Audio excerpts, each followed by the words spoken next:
Alexa, turn on second plug.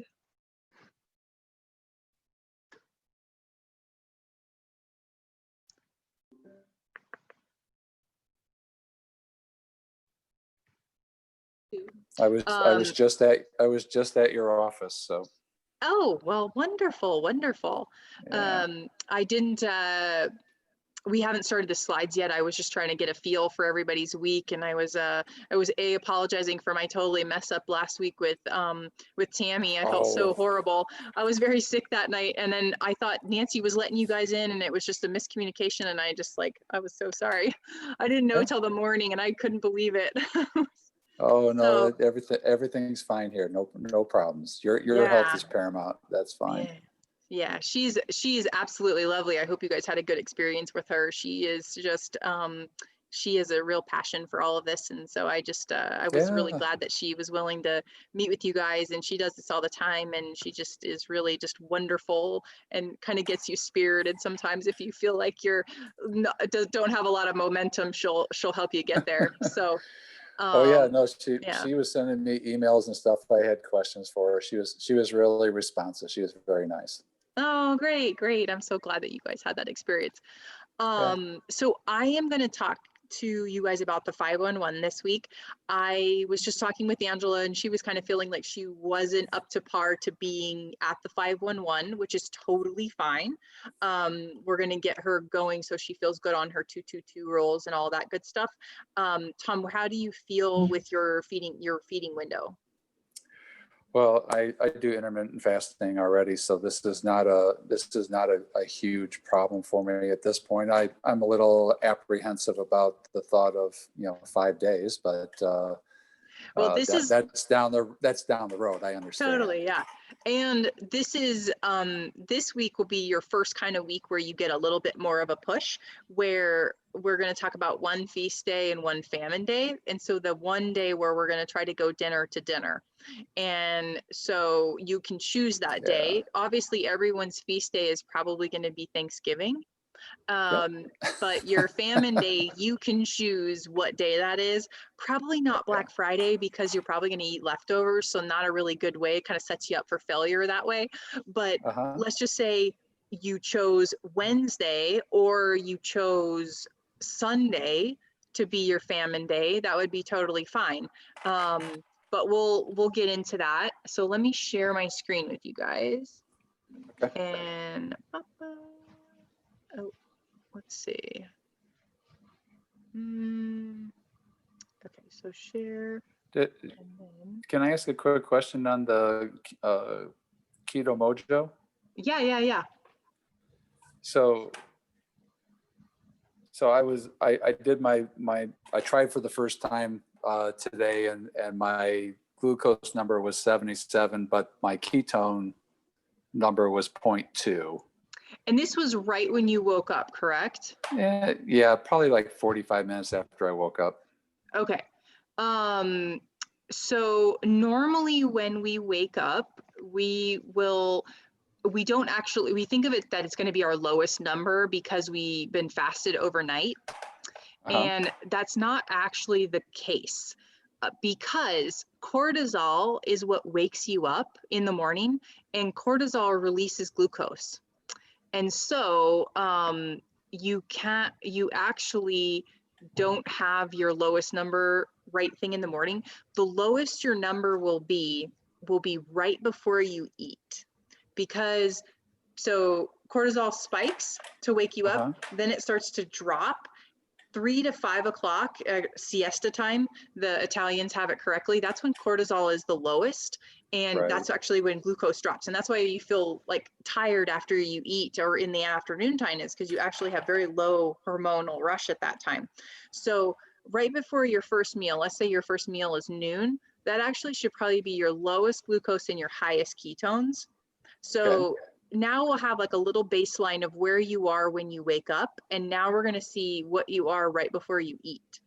So let's just say that your glucose actually starts to rise and your ketones start to drop right before you eat. That to me tells me that you're fasting just a little bit too long, because if your body tells it to start going into muscle, that's when the glucose will start to rise. And we'll get more fine-tuned into this. This is kind of playtime, and this is where we're starting to figure out your body. So maybe let's just say you eat at noon, and we're starting to notice that glucose is starting to rise and those ketones are starting to drop. Then we're going to try to do it at 11 and see if you actually have higher ketones and lower glucose at that time, because that's probably the more appropriate time to eat than at noon, where now we've pushed this little window of time where your body's like, oh, not ready. I'm not ready for that. And that's where people start having muscle loss when they fast, is because they're pushing their body out of ketosis and they're now starting to use muscle. Does that make sense? Okay. Yep. Okay. So do you do one reading a day or 2 readings a day, or how does that work? So you can do 2 or even 3 readings really if you want. This is about playtime. It's about trying to figure out. So I think the next important reading for you is going to be right before you eat currently. And then we can decide if we're going to push back your window or if we're going to push it the other way. Because if ketones are still really high and glucose is still low, then you could maybe even go to 1 o'clock.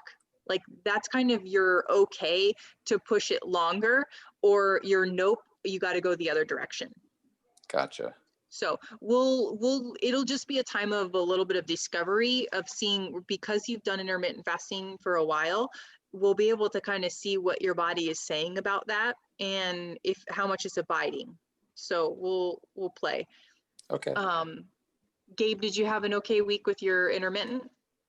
Yeah, I did fine in terms of my eating window. I think the biggest it went was probably, well, one day on Friday, it was probably about 8 hours, but I've been less than 5 hours the rest of the time. Great. So basically between 11 and 4 or 12 and 5 is about where I put it. But, and what was the change on the day that you had the 8? What was going on? That is, my wife and I have a date every week. Yeah. So, it's hard to eat earlier. No. And this is so I had lunch at the same time as usual, but just had a late supper. That's all. And this is what I wanted. I brought this up specifically for there's life, and we have to go with life. We can't be so rigid that we can't go and have date night, or we can't, right? We have to, and if, let's just say our body is screaming out to us, we need to listen. We can't just like drown it out, because we get into problems that way. So we need to actually, kind of tune in. And if it's too much for us, I mean, there's sometimes our body screams out and we're like, oh, we're thirsty, or we, need a little bit of salt or something like that. And sometimes it's just a little bit of going, I kind of feel those feelings, and then it kind of just passes. But there are times where it is so nagging that you're like, it is, I guess, time to eat. And you just have to go with it at that point. So I don't want you guys to feel like, I guess I'm just going to have to faint and I don't know what's going to happen. We're just going to not eat. But you have to give yourself that little bit of wiggle room where you're going to, there's life. And some days our body does exactly what we want it to, and other days it doesn't. So, give yourself that room to play.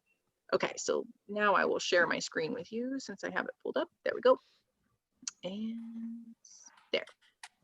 And I will do slideshow. Here. Oh, wait. Yeah. Okay. So here we are. This, I gave you guys the pages so that you guys could look at, maybe I can move this up there. Perfect.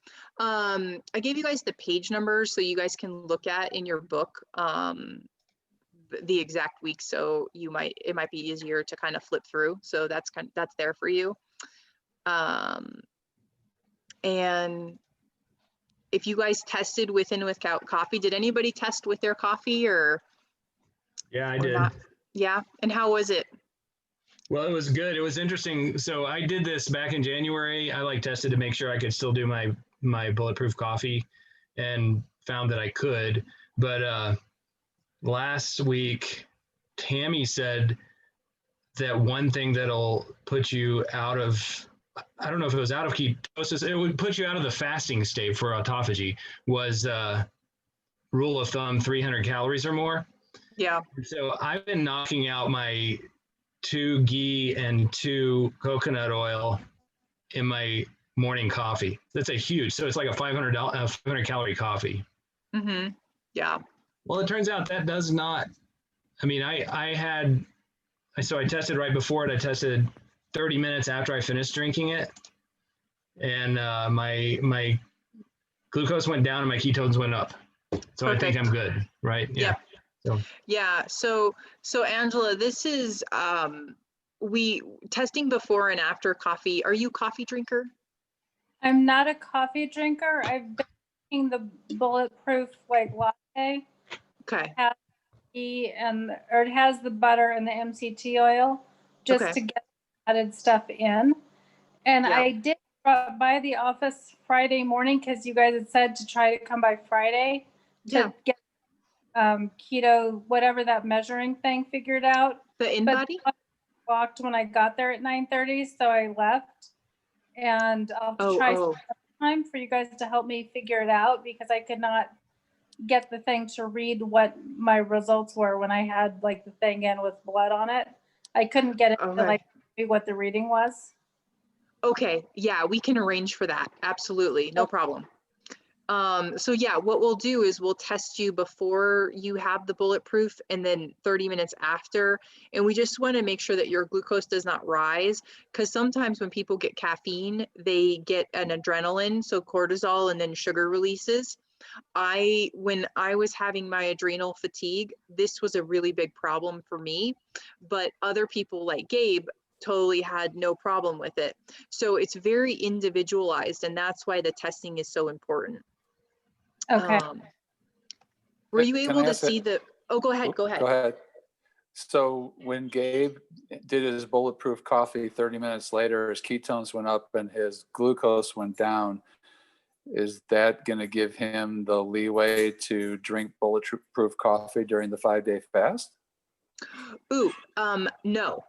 So during the 5-day fast, well, the thing was, Did you ask that? Sorry, no. And so during the 5-day fast, he could drink Bulletproof, but it would be the only thing really that he would do, because we want to keep him below 750 calories. And the other point to that is we want to keep him below 15 grams of protein. So it doesn't have very much, it doesn't really have protein in it unless he puts collagen in it, but it's the caloric intake. So if he only wanted to have Bulletproof, because obviously it gets him up to like 500 calories, right? He's got about 200 room to play with. He could do it and he could sip on that throughout the day. So yes, it could be fine for sure. And sometimes people will do one of the fasts, and that's where we will talk about partial fasting this week, because one of your days is we want to go dinner to dinner, but we also can do fasted partial fast. And in the email, I gave you guys a partial fasting cheat sheet, which would give you, again, keeps you in that window of that 750 calories and less than 15 grams of protein. And you could have Bulletproof coffee. You also could have like Ketabo shake, which is that shake I have that's a ketone shake, and it will not take you out of ketosis. And you could do that twice a day, which would keep you in that caloric range. And it would be something that you could either like baby sip on, or you could do it at lunch and then at dinner. And that would be considered a partial fast for someone who's trying to break into going dinner to dinner. Does all that make sense? Yeah. Okay. So we kind of all talked about your feeding windows, and we're just going to get these adjusted, and we'll just start looking at what it is before our ketones and glucose before we eat our first meal. And that will tell us if we can shrink the feeding window or if we need to shorten it. So, lengthen it. I meant to say lengthen it. And then we'll kind of decide what we want to do for next week. And so this week we get to I want us to test before each time that we eat our first meal, just so we can make sure if we can shorten or lengthen our feeding window. So I've talked to you guys before about diet variation, and diet variation can be weekly. So what we're doing this week is the 5-1-1, which gives us variation within our week. So we can have feast famine, and we can have, let's just say, we could have 2 days of feast and 1 day of famine, or 2 days of feast and 1 day of famine. We can play around with it however we want. Some people do every other day fasting. I believe I can't remember what the acronym, they have a funny acronym for that, but there are some people that do every other day fasting. That's a way to do it. When people who have autoimmune disease, that actually can be highly effective. But so that's what's called diet variation within a week. Monthly variation can be like what we're doing with the fasting mimicking diet. So 1 week out of 6 weeks, we're choosing a week to fast, which is different than the rest of the month. And the other is seasonal. So I think that people should be very creative with their diets and kind of listen in, kind of tune in. So is this a time in our life that we should do something that's more vegetarian, or should we be more carnivore or paleo? So switching with what is going on with us and what's going on seasonally with us. And also there are specific foods that are available each season, and we need to try to change with those, because truly our bodies adapt for the foods within our region. So if we're getting food from Chile and it's totally, the wrong season for this food, but it's hybrid and so forth, our body's not really well adjusted to eat like that. It's actually more adjusted to eat seasonally. So right now we're starting to have all these kind of squashes and different things kind of come out that are much more winter variety fruits and vegetables, versus in the summer we have a very different group of fruits and vegetables that are available to us. So we do need to kind of adapt to those different seasons and use those within our diet. So and that really helps with our microbiome and all the little buggies in our guts. But these dietary shifts will really force that adaptation, and again, driving home that hormone optimization and looking back to that cell and getting rid of that cellular inflammation that we've talked so much about. I have a tickle in my throat. So I think I stated all this on the last slide. I just kind of did it before I was supposed to, I guess. So it's really just not magic. There is no diet that's one specific one is magic. If there was one diet that was specifically magic, we would have already found it. And I believe that every diet came out because whoever started the trend, it was what they needed for the time. And why not tell the world about this one thing that helped you change? And yes, that change, it's going to create change for the people that need that specific type of microbiome. And if that microbiome doesn't really set well with you, then it's not really going to be the diet for you. And you're going to go, yeah, I knew that vegan diet wasn't working for me. And it was because that's not really what your body needed for that time. And it could really work for somebody else at another specific time. So that's why, we start to need to kind of change and shift. And that's why I think this type of environment works so well, is because we are creating dietary change throughout the week. So, by using a 5-1-1, eventually you guys will get to the place where you are keto adapted, and you're going to, and I don't want to say keto adapted, I'm just going to say fat adapted. So you're going to get to the point where you can eat carbohydrates and then be able to shift back in, and you're going to be able to go longer durations without food.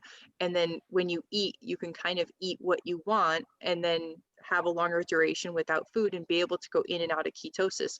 And this is how this really works beautifully in the end, as more of a grand image, a grand picture. So, this is just our stepping stone to get to where we want to be. So hormone optimization via adaptation, and this is just really, again, forcing our bodies to adapt. Our bodies have that innate intelligence, and it wants to survive at all costs. Our body wants to, when it feels threatened, our heart rate starts to increase, our blood runs to its muscles, and we start to increase norepinephrine. And this starts to reverse insulin resistance. So when someone has any type of hyperinsulinemia, which is really type 2 diabetes, you really kind of seen this trend of two different types of type 2, but as someone starts to become insulin resistant and they start to have hyperinsulinemia, really the only way to turn that around is fasting. And this is one of the easiest ways to get somebody into the state to be able to fast. It's so much harder to just rip the Band-Aid off and go, okay, well, I'm fasting today. Well, I can just do a 2-day fast today. But because when you go from a very carbohydrate rich diet that, you kind of survive in that state where all you use is carbs for fuel, you can't just fast immediately or fast for a couple days in a row. It becomes very painful. So this is the way to get into that zone to make it easier, and that's just how we can actually reverse insulin resistance.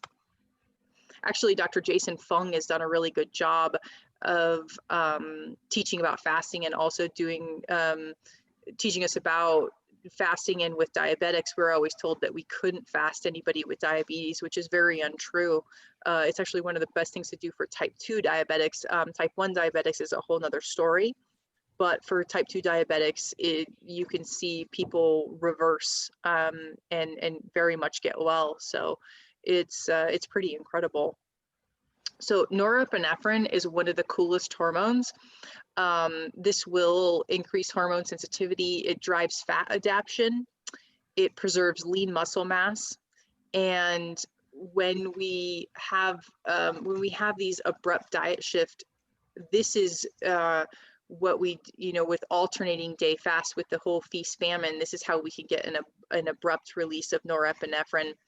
And this also increases luteinizing hormone, which is a precursor for testosterone.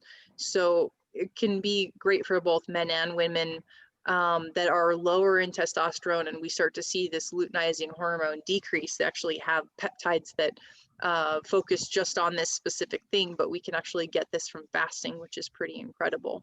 And all from norepinephrine, which we should love so much. So, okay.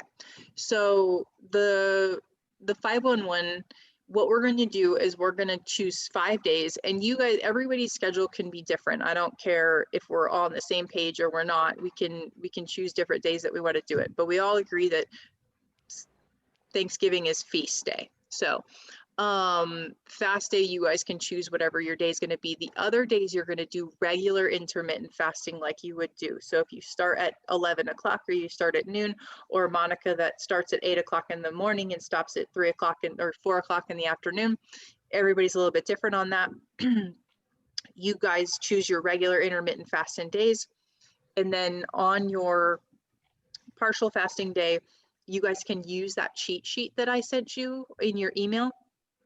And you can do this as the 725 calories and less than 15 grams of protein, or you can try to do a dinner to dinner. It's up to you how you want to do your partial fasting day. So in the dinner to dinner, would you still stay under 15 grams of protein? It can be two options with this, because really if you go, if you were to do 15 grams of protein, you would kind of get 36 hours if you just do 15 grams of protein. So it kind of takes you to that 36-hour mark, which is totally fine. And I'm okay either way. It's really just about kind of stressing and trying to get that partial fasting day in. So if it's too difficult for you to kind of like make it through the night, which I think it should be pretty easy, just because you haven't eaten all day doesn't really mean that we need to have 40 grams of protein at that meal. It's kind of, if you if you were to have 3 ounces of chicken, you know, you could stay under your 15 grams of protein. You just kind of have to be mindful of what you eat at that meal. But yeah, I would just want to get you going through the day to where you've been off of food that long. So that's stressing just a little bit different muscle, because if you could have 725 calories and less than 15 grams of protein and space it out 3 separate times a day, right? Like you could have 225, 225, 225, and you still hadn't gone. In this case, you would have gone 24 hours before you ate again. So that makes it a little bit harder than spacing out. But either way is okay. Either way is going to cause a change. I just wanted, if someone is needing a little bit more of a training wheel, we can do the small increments throughout the day, 3 small increments throughout the day, or we can have 1 meal in the evening time. It's fine. Okay. You can choose to increase your carbohydrates or your protein. So you can go protein rich. So some of us are, let's say, on 70 grams of protein. You could go 125 grams of protein. I think on Thanksgiving, it ends up being carbs and protein. So, but on a normal feast day, I like you to choose one or the other. And this is really for knowledge for us to see, how does your body perform the next few days? Let's just say if we increase carbohydrates, do you feel like you have more energy to do your workouts? Do you feel like you have more mental clarity? Or do you find that you do way better on protein? Because it could change the need for the body. And sometimes the body may be starved for more protein, and that's totally fine. So just kind of choose one. This Thursday, I think, is going to be a little bit of everything, but next week we'll kind of be a little bit more prudent of choosing one. So then, so this is going to really help challenge the mitochondria to tap into fat storages. So by making us go that 24 hours, or even if we choose to do the little bits throughout the day, you still get 36 hours where you didn't have over 15 grams of protein, which is great. So we're going to start tapping more. You're going to start seeing your ketones get higher this week. And after 15 hours, that's when our body really taps into the ability to destroy the bad cells and starting to increase that stem cell production and increase that norepinephrine, which we all want more of. Okay, so I just talked about this in the last one. I've used the 725 calories as what we've said up until this point, 500 to 800. So the 800 is if you're a man, and I choose that for my larger men. I will say up to 800, and I will say 20 grams if you're a larger male. I would like you guys to stay, guys, at 15 grams of protein. And so yeah, if you guys were being more active on that day, I would say up to 800, but try to stay around that 725 calories, around there, 750. If you guys want to be totally bold and do straight water, that's totally cool. You can also use bone broth, which is fine. Just be careful that the bone broth doesn't have too much protein in it, because sometimes they have a lot of protein, and you can just kind of water them down a little bit, add a little sea salt to them. And that could be a nice thing to kind of keep you under control. Apple cider vinegar is a really good one if you guys are trying to go dinner to dinner. Apple cider vinegar with lemon and water is nice to keep you satiated through the day. And also salt under the tongue can be really a really good help. And I think I have this in my fasting cheat sheet for you guys that says these little tricks. But I'll post them on the Facebook group, just some of those little tricks with like apple cider vinegar and salt, so you guys can remember them. If you're like, oh my gosh, I'm totally out of control, I don't know what to do, I'll post them for you. And so what's really awesome is I'll talk to you guys about mTOR. So mTOR is created from growth hormone, and the reason this is when your body is in more of an anabolic state, and this is when you're building muscle mass. And mTOR is created after you fast. So during your fast, you create autophagy, which is breakdown. And then when you refeed, so the next day you will actually stimulate your mTOR, which can lay down a bigger muscle matrix. So this is why bodybuilders will actually do feast famining, or right before a show they cut, or when they're doing like their bulk phasing. So when they're bulking, they're actually in this state of mTOR the entire time, and then a cutting stage, and then when they refeed, they create another building block to create bigger muscle. So it's actually been used for many, many years, but so there's many bodybuilders that think, oh my gosh, if I don't get my protein, I'm going to lose all my gains, but it's so untrue. You actually will create more if you do fasting included in with your bulking. Okay. So this is our partial fast, and MCT is a really great thing to use on your partial fast too. So you could, if you were just trying to go dinner to dinner and you just wanted to use like a spoonful of MCT oil, this would be a nice way to satiate yourself and not go overly crazy. It's like about 100 calories, I think, for a tablespoon of MCT oil, and it doesn't have any protein in it. And it's just kind of a way to keep, yeah, it's just a really nice way to kind of keep the mental focus and keep you satiated. And then this really starts to make our metabolic mitochondrial fitness go into, overdrive. Okay, so feast day, we've talked about. So if your carbs, I didn't say this before, if you want to increase carbohydrates, go for 100 or 150. I know that kind of sounds crazy after people have gotten down to, 50 or 20. And it can seem like a lot. And you're going, oh my gosh, I'm really scared because I'm scared to start having all those cravings go back in, or, and that's why I give you guys the opportunity to choose protein or carbohydrates, because some people get really sensitive with carbs, where if they have one day of increased carbs, it's so much harder for them to get back down to that lower level of carbs. So kind of see how that is for you, if it's totally easy for you to give it up. I know when I increase my carbohydrates, sometimes I just feel, like it's just like my whole body kind of doesn't feel great. I feel puffier. I don't feel as good.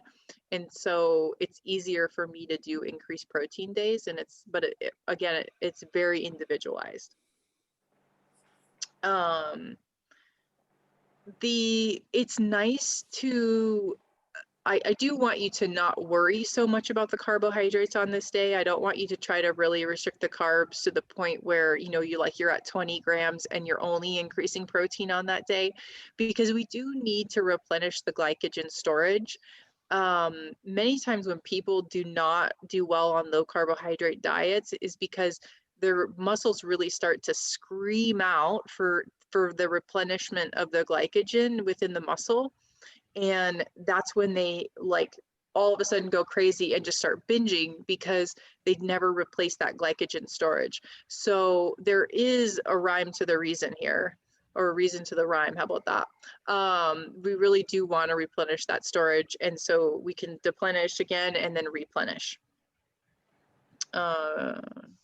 Just a little, and then also remember that analogy about the wood burning in the cabin with this, the logs. And as the winter goes on, if the winter doesn't seem like it's ending, you're going to put a little less fuel on the fire.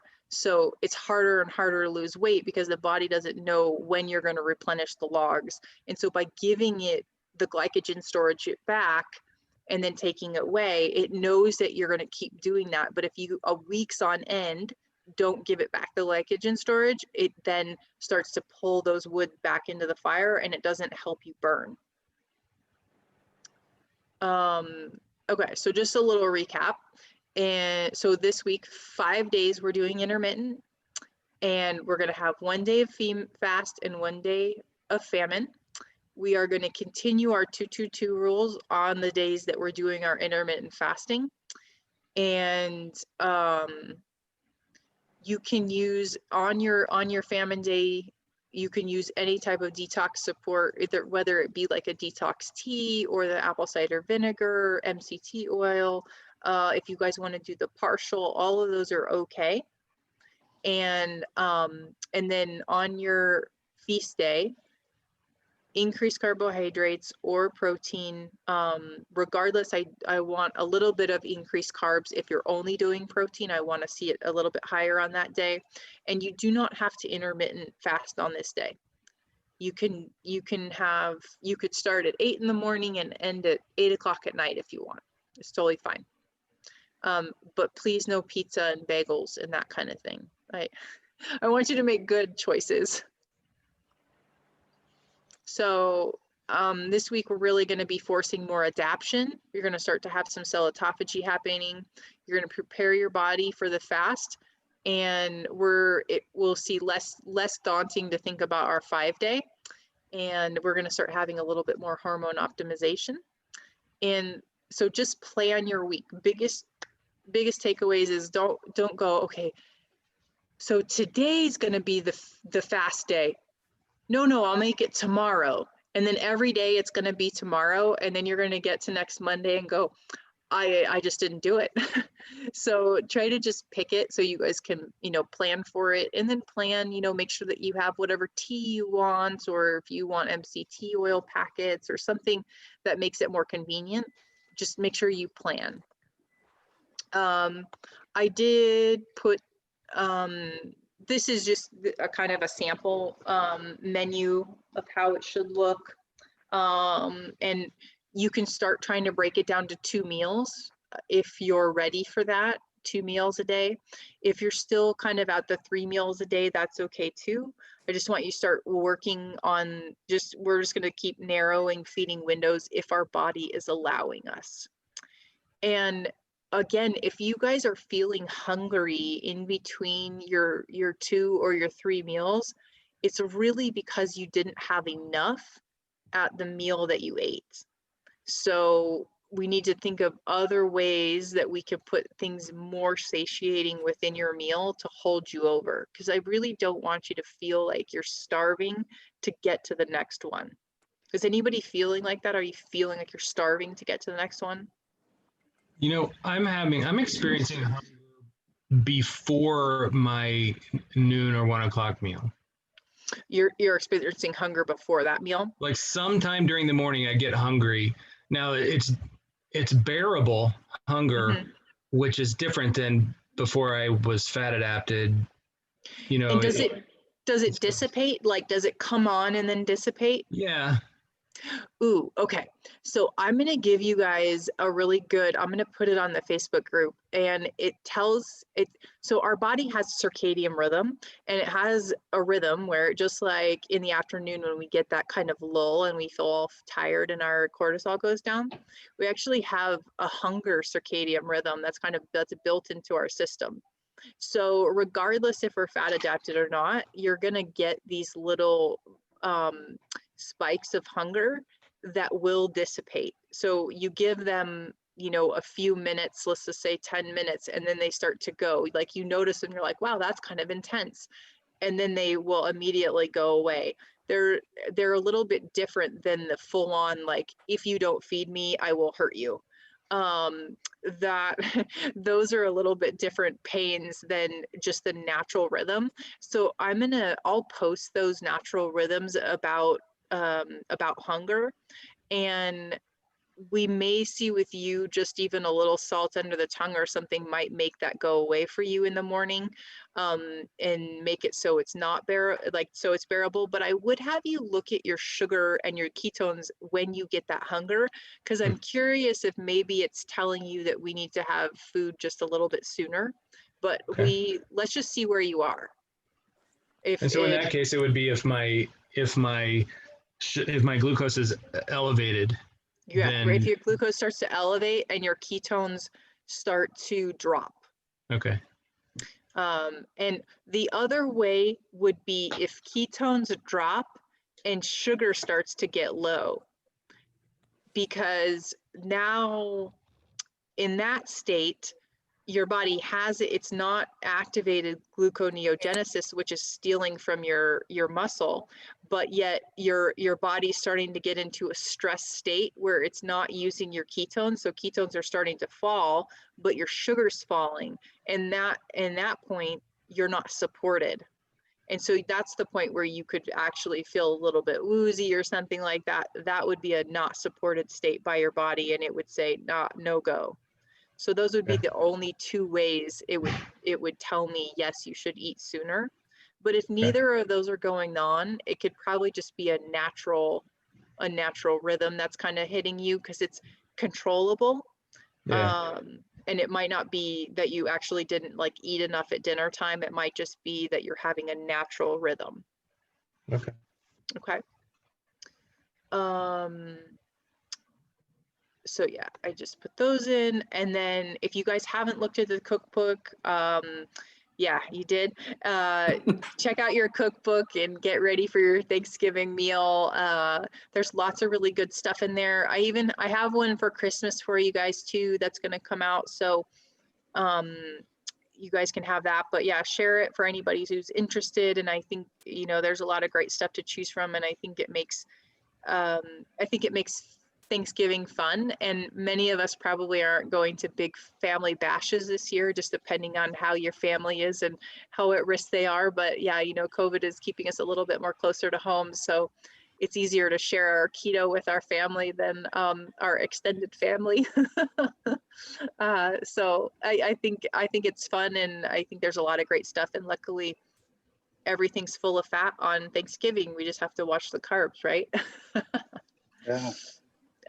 But yeah, so please share it. And then also, if you guys are thinking about this, I'm just putting it out there.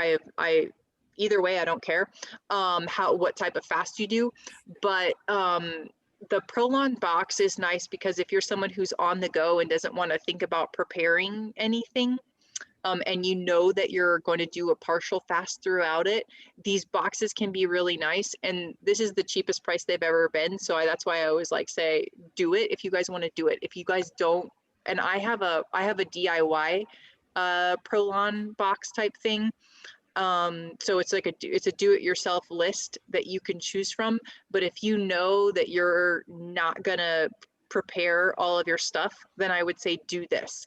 But if you know you'll prepare, or you are like, well, I'm only going to do a water fast, so it doesn't matter, that is totally fine too. I just want to give you guys this opportunity and tell you about it, and so that you guys have it. And yeah, so and always this week, remember your goals and intention. It's going to be easy to have extra leftovers from your Thanksgiving around, and it's going to be easy to self-sabotage. So just always come back to your goals, because if you know, that's the reason why we're here, and it makes it much easier to resist the pecan pie that's sitting in your refrigerator.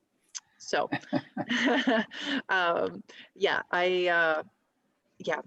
I can't not see my why every single moment right now. So my why is to be really healthy and to be well, and I've already got home faster than we expected. So I feel like I'm on a good roll. And I was the weird patient with the weird electrodes attached to me and weird, yeah, my surgeon, when she came in, like every time I have what's called, it's called FSM, which is frequency specific microcurrent.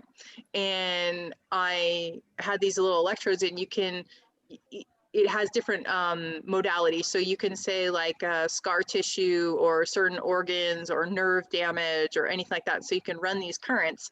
And I had them running on different frequencies throughout like my whole time while I was there. And every time she'd come, like I'd have them like attached to me. I'm like, oops, sorry. Like anyway, so I was that weird patient. I'm home faster than we thought. So I'm I'm going to chalk it up to that, and I'll chalk it up to fasting. So yeah. So do you guys have any questions for me? I don't, but recover well.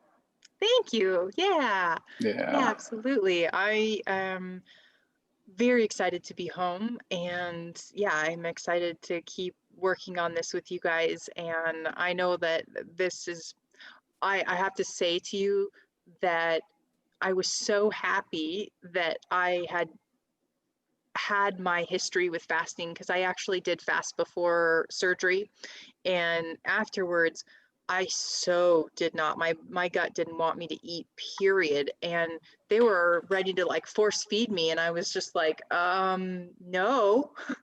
And it was so much better. I really listened to myself, and I think it made everything so much smoother. I think if I would have force fed, my gut would have just been so angry, but yet I didn't struggle either. I was able to just kind of go with it and not feel like I was, dying, and that, I needed it. And I think that it really did help my recovery. And so I definitely know that it's healing benefits. So I'm glad that you guys are with me on this mission, and I am excited to keep continuing it. So thank you. Well, you guys have an amazing Thanksgiving, and I want to see pictures of something cool that you guys cooked, and you guys share it with us, okay? Okay. Do that. All right, deal. All right, team, have an awesome week, and we'll talk soon. Okay. All right. Bye. Thanks, Maria. Bye. You're so welcome.